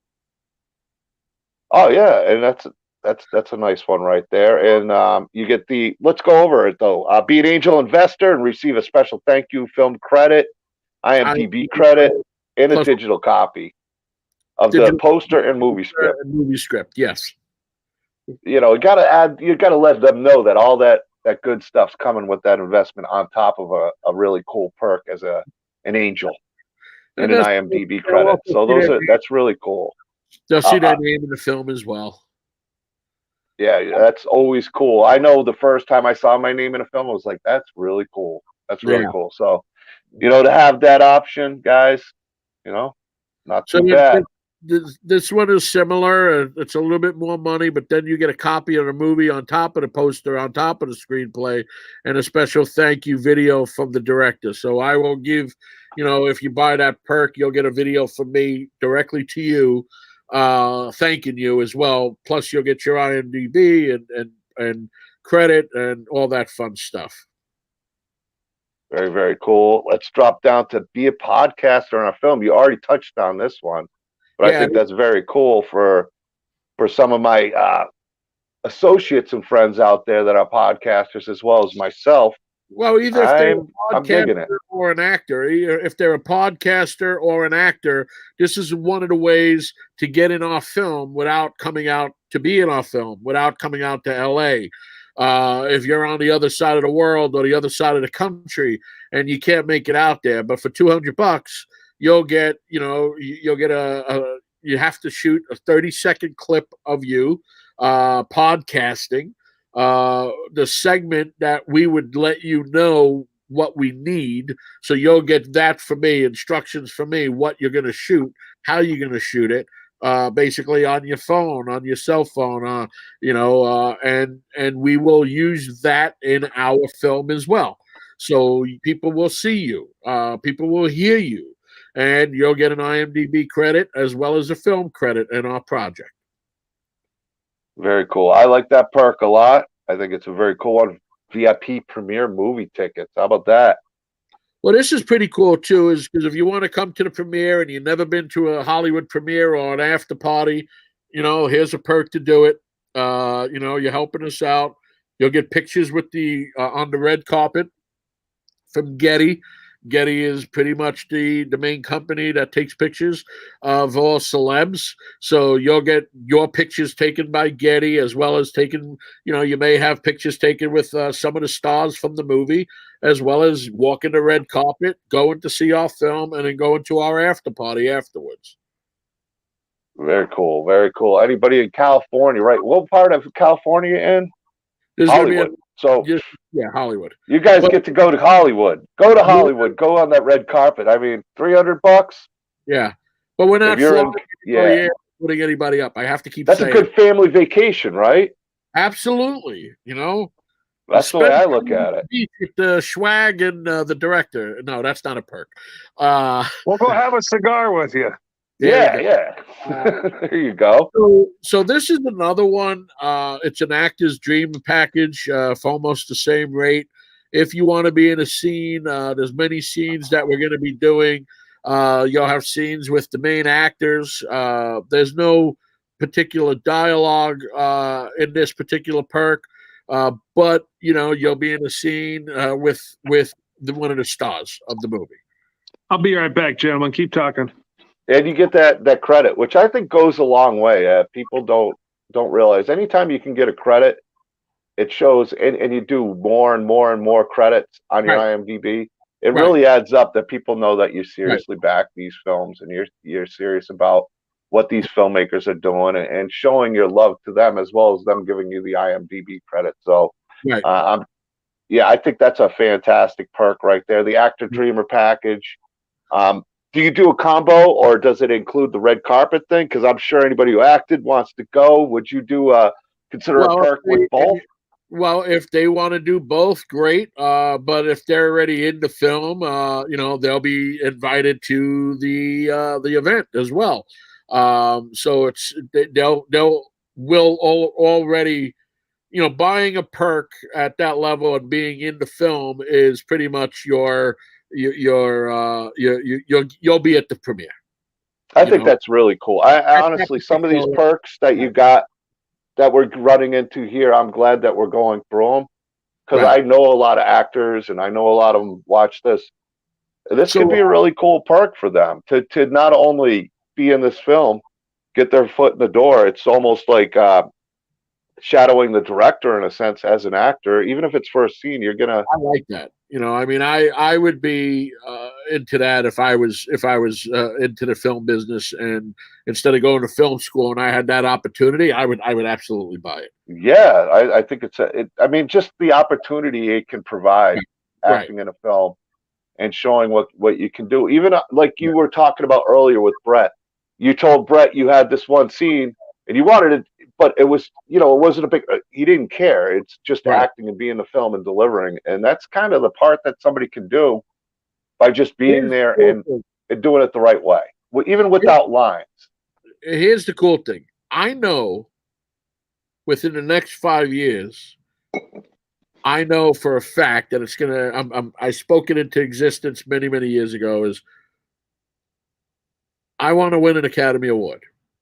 And we're going to go after that with there's 2 other films we're going to be doing. They're not an action film. It's a drama, but it's a great project. So keep in mind this. Let's just say we do that movie and we win an Oscar and we win, and we're in a different level now, where all of us, the group is this. whoever bought that perk to shadow the director, you had an opportunity to shadow a director, before that, and that would be bragging rights. I mean, God willing, if I was able to shadow, let's say, Spielberg, I'm not Spielberg. I'm not saying I'm Spielberg, but if I had an opportunity, if I saw something like this where I can shadow Spielberg for $7,000, my ass would be using 2 of my credit cards to go sit with Spielberg for 2 days to learn that, because he's going to teach me shit that they won't be able to teach you in film school. Because again, in film school, they're teaching you from a book. They're not teaching you from experience. So something like that, where you're actually learning from experience and watching and smelling and hearing and watching everything around you, the environment, how the grips put the lights together, and how the camera's built, and how's this, and what is it. You're so beyond fascinated, because it's more than just watching a film. Because every scene you see, or every scene that you're working with me on, when you see that scene on the big screen, you're going to automatically go back to that day of film class with me and say, wow, I remember how they did it. Wow, they took them 3 hours to do a quick scene. So, well, and you've been doing this how many years now? I mean, you've been, I don't want to ask your age, but we're not ladies here. I mean, at least 30 years, right? 25 years in the business? I've been making movies as an actor since 1977 was the champ. So 45 years right there. I know that math because I was born in 76. So I've been directing. I got that math down. I've been directing since 1987. Yeah. So, a good minute. That's, now you're going to get my math going. Let's see, 11 years. So it's like a long time. I mean, there's a lot of experience that has been gained, without just getting into years. Right. Behind, in front of the camera. I mean, you've learned all aspects of movie making throughout what you've experienced. And you've experienced not only by seeing, you've experienced by doing. And this is information that you can share with some of these young filmmakers, some of these young actors, some of these young talents that you can provide. Old filmmakers. There might be someone out there that is on their bucket list that always wanted to do this and couldn't do it. So I have to say, for legality, you have to be over 18 to come on my set, because unless you're with your parent and you're 16, 17 and your parent comes with you, that's different. And signs that waiver. Yeah, because but for legalities, you got to be 18 and over if you're going to be by yourself. But if you're like a kid, 12, 13, 15 years old, your parent has to be with you, and sign that waiver. And I would still want your parent with you, because I just would want that, for, again, legality. But let's go back to the perks. Silent Shred's already checking out that wanted poster. He's like, I could fit on there. I'm going to add to that movie. So Silent Shred, a great supporter.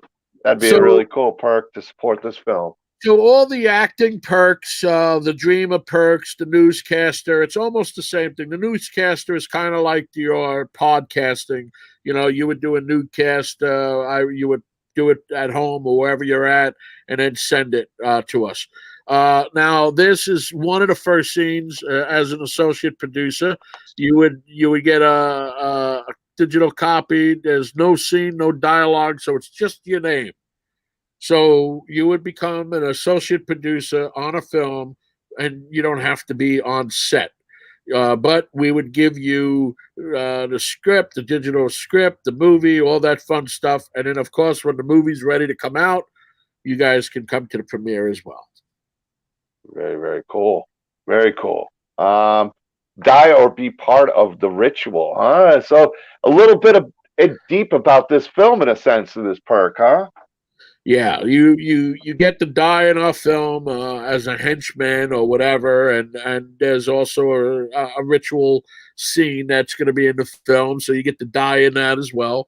So that's an extra cool perk. Again, with the acting, and then if you scroll down, all these are acting. All that is all acting, and then let's get to that one right there. The online film or act with the big Schwag. Yeah. Oh, go There back. we go. Go back. To Online film class. All right. Yeah. So this is kind of like the Zoom, as I was talking to you earlier with the coffee and the Zoom. So for an hour, Zoom, you get an online film class from me for that perk for $500, and then you'll get IMDb credit as well, and a special thanks in the film that we're doing. But it's just an online film class for an hour on Zoom. So it's kind of like coffee and Zoom, but extended to the hour. But you'll learn, but not as much as you would learn sitting next to me for 2 days. Like Yeah, that's. I mean, in person, nothing could ever beat in person on anything. So that's a fan. I know what kind of deodorant I wear.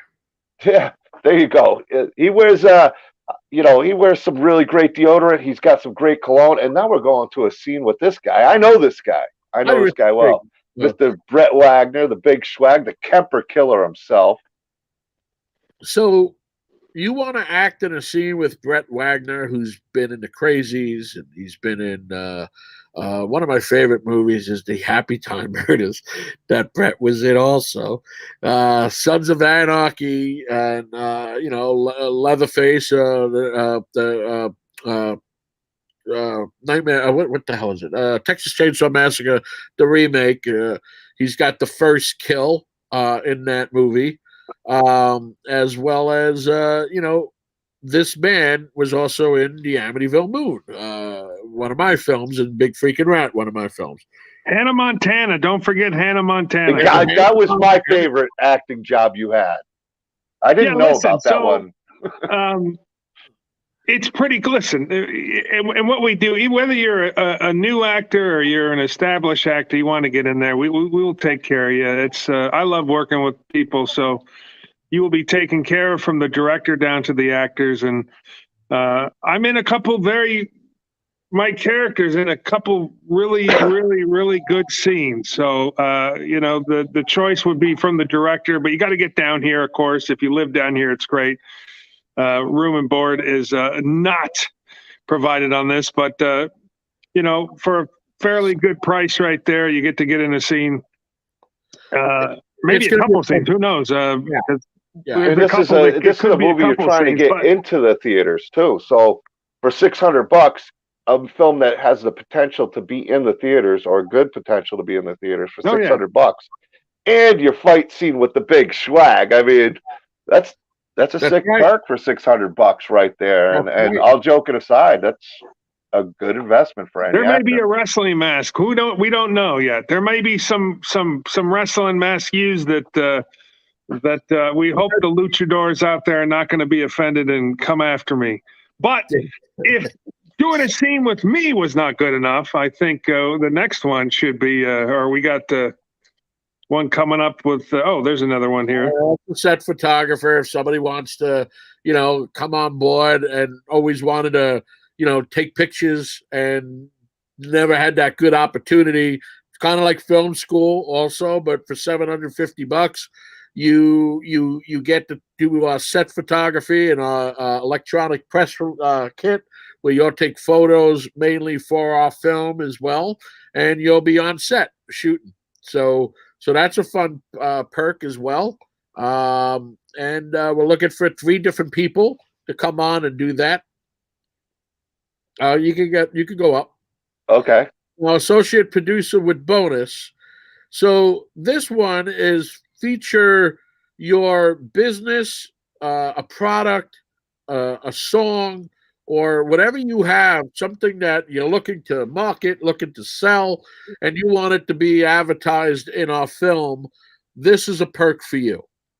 And you'll also get a digital copy of the movie, a poster, screenplay, and credit, IMDb, as well as film credit.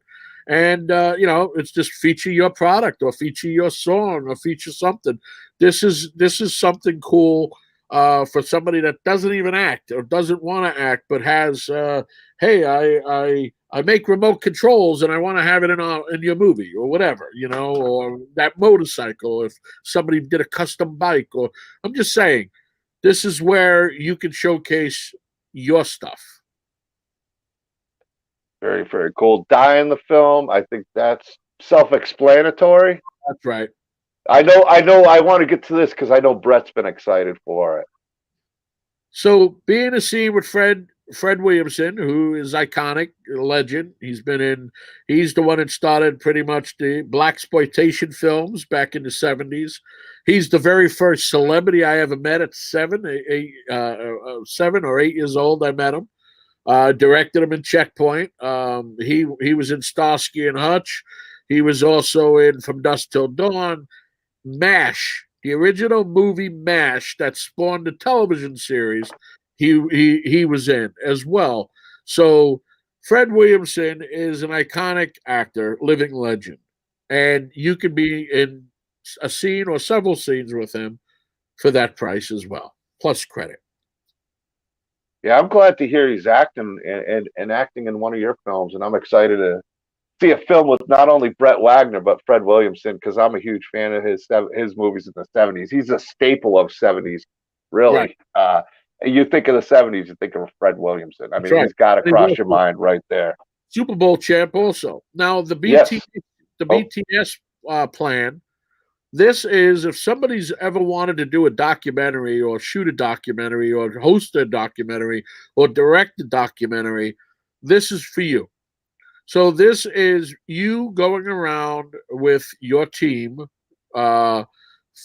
and interviewing my actors, interviewing the crew, putting it together, and this would be included in our press release, press kit at the end of the movie, and also potentially on the DVD, or somehow people will see this promotional material of the behind the scenes for The Avenging Angel.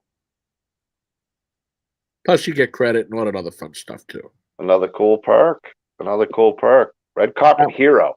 Okay. Who doesn't want to be a hero?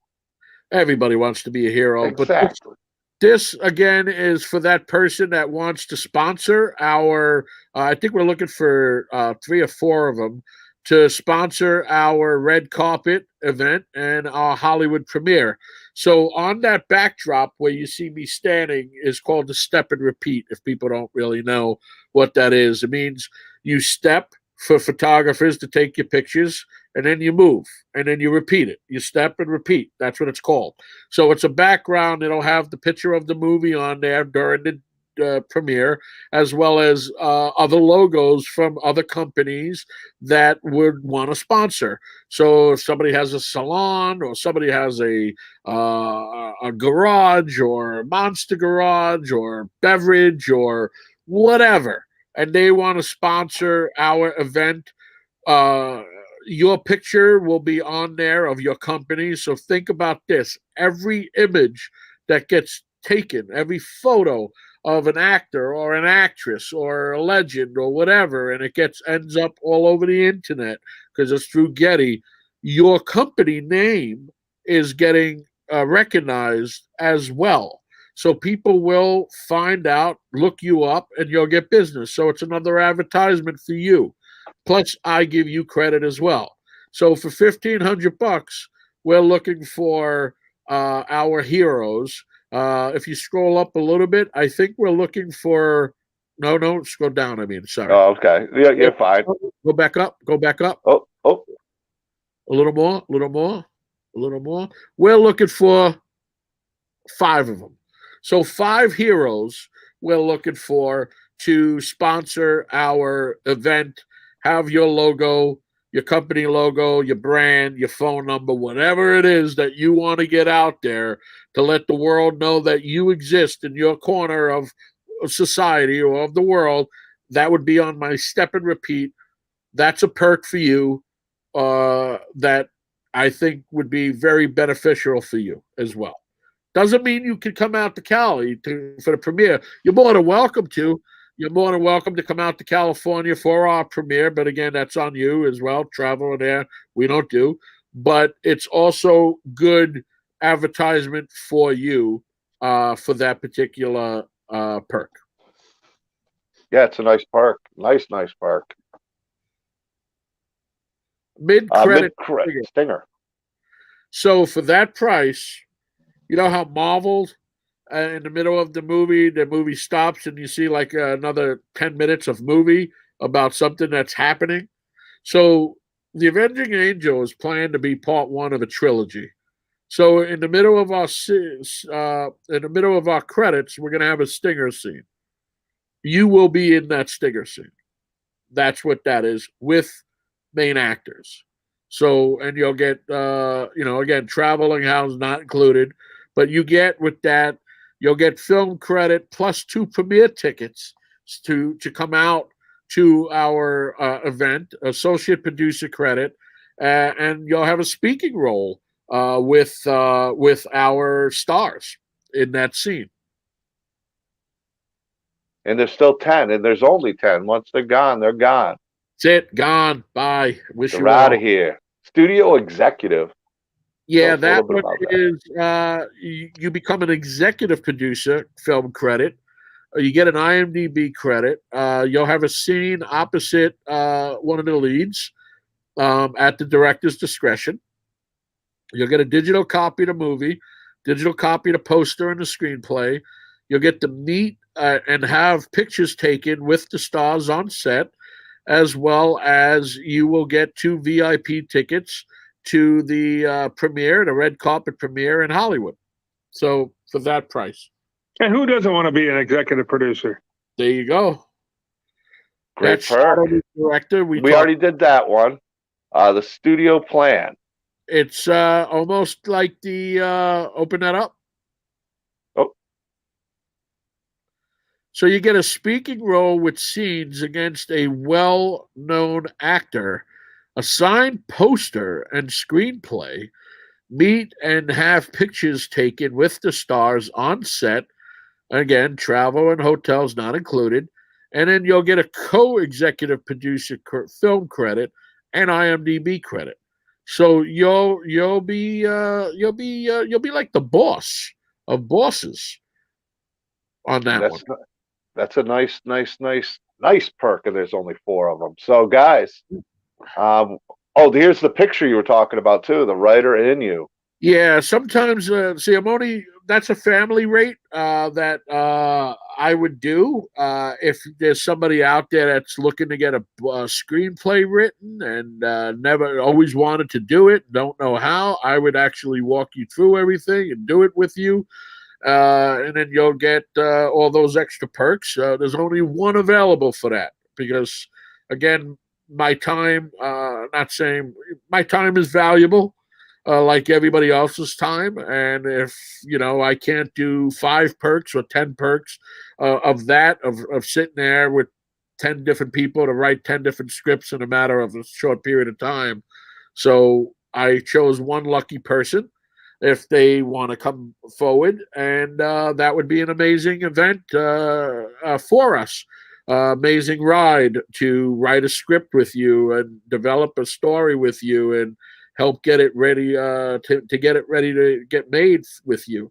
So that, and then you get an associate producer credit as well, plus what we're getting, the poster, all that stuff you get as well. And just the credibility that goes along with it. Not only the knowledge and everything you're going to get, the credibility that you can bring to somebody who's got a script. Right. It's an $18,000 investment that could turn into something way, way more if you believe in what you're doing. Just like turn itself into a feature film. Right. Exactly. Just like the shadow the director. Now, if I had the funds and that was my school, I would buy both of those perks. I would buy to write a script with me, and I would buy to shadow the film. This way you're learning from page to screen how everything works and what everything is. You know, what a EXT, INT mean in films. You know, in the dial when you're reading a script, it's very different than reading a book. It's just very different than reading a play as well. So the last perk right there is the be the boss of bosses, so to speak. You would be the executive producer with a bonus. This is where the perk that I said you could own a piece of our film. So not only would you become an executive producer for that price, you would get a film credit, IMDb credit, and you'll be on set for a day from day one until we wrap the movie. You'll come to the special screening of a first cut just for you with me and the editor, so you get to see what the movie's going to look like before we do the premiere. Plus, you'll get 2 premiere tickets. Travel and housing are not included in this as well. And you will own a piece of the film. Ask us how. I won't say how much of the movie you're going to own, but just because I don't know how many people are reading or watching this. But if there's something you're very interested in, and you do that, this perk would also email us, and we would have an email conversation, and obviously there'll be more paperwork for you to get of ownership from our film as well. And you know, I'm generous. I said, look, we're looking for 10 people, but that's doable, or that's whatever. But you want to own a piece of a film where you're constantly going to get money, mailbox money, as well as once the movie goes out distribution, and how we're going to do it.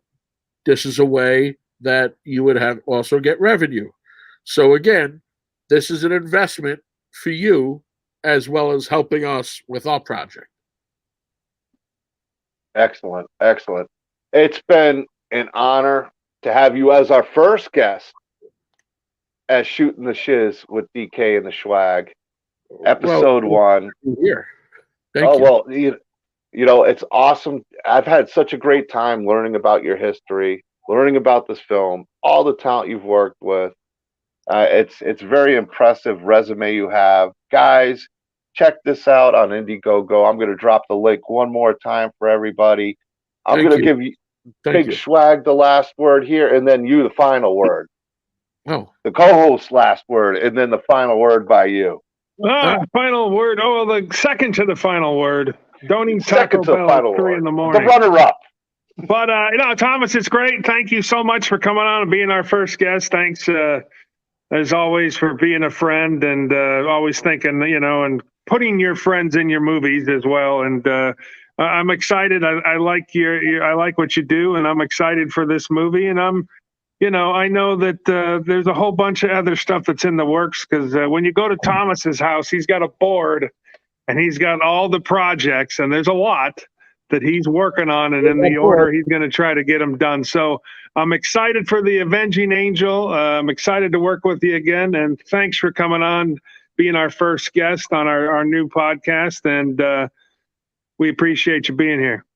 Oh, guys, thank you. I had a blast. I'm so grateful and appreciative to you guys to have me on and talk about this and bore you for 2 hours. But I am very grateful, and I just want to say thank you to you guys for having me, and thank you for everybody that would sit there to listen to us and contributed, and whoever else is going to come on board to contribute for our Indiegogo. I'm thanking you ahead of time. Thank you, and God bless you all. And I look forward to being again on your show. Love to have you. The Avenging Angel, guys, live. You can go support it now on Indiegogo. The link is in the description. We'll see you soon. Thank you, All Dave. right, guys. Ciao.